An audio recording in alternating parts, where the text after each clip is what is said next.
दलितांसाठी, फक्त मराठ्यांसाठी कधीच काम केलं नाही।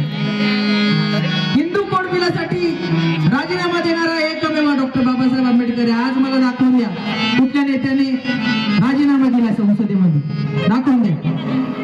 क्या बात आहे। फकीरा कादंबरी